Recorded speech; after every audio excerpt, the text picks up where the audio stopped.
given the complicated manner in which the T-Center property was obtained, that would be a great idea, because we would actually be able to give more thought to actually whether or not management should be doled out to the very entity with whom we dealt with to purchase. There's a lot of people who feel that, like with most things the city does, the fair and just manner is to take bids. Take bids for management, take bids for the catering process, take bids for whatever processes should be unfolding at the T-Center. The process, initial process of purchasing that place was just so problematic, and there was not real transparency. It was not obvious to the public. It was not even obvious to the commissioners who voted for it what they voted for. So I would be in favor of postponing that.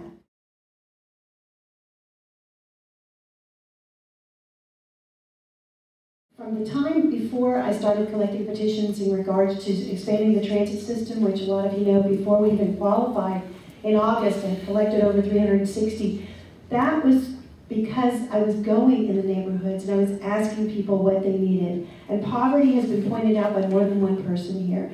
And the problem is not everyone wanted to acknowledge that. Because if they did see it, then you can't ignore it. But if you don't see it, you just don't feel compelled to do anything about it. So when you see it, I said, and even challenged the commissioners to get on the bus, like I did, and like many people who I spoke to who have been using the bus regularly. Get on the bus, realize that it doesn't take you very far.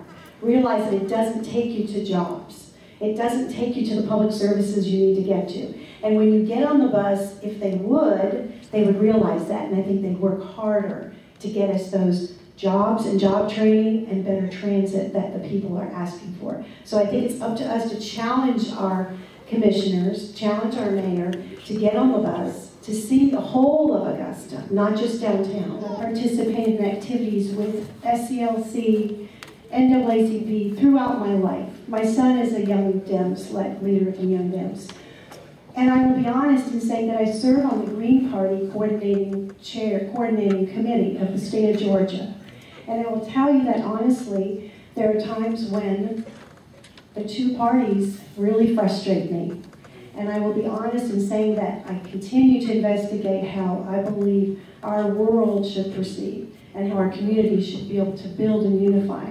But I have always taken the principles of Democrats and very loyal Greens heart, because I believe in the principles. And number one principle Mr. James mentioned about spirituality is in the dignity and worth of every human being. Those guide me. My life experience tells me that as a mom and a sister and a wife, that my concerns are the same concerns no matter if I'm talking to my Black friends or my Hispanic friends. But I have to acknowledge white privilege. And I would say that to you in this space because I do acknowledge it. Not anything I can do about it.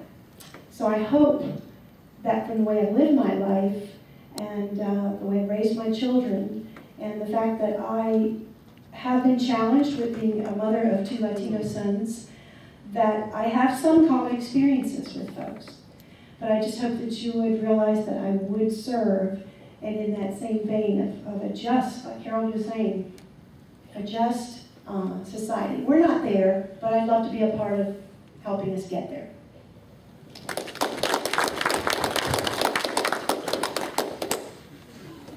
El dinero de los impuestos es para los servicios públicos. Vote por Denice Traina, District 1 Commissioner.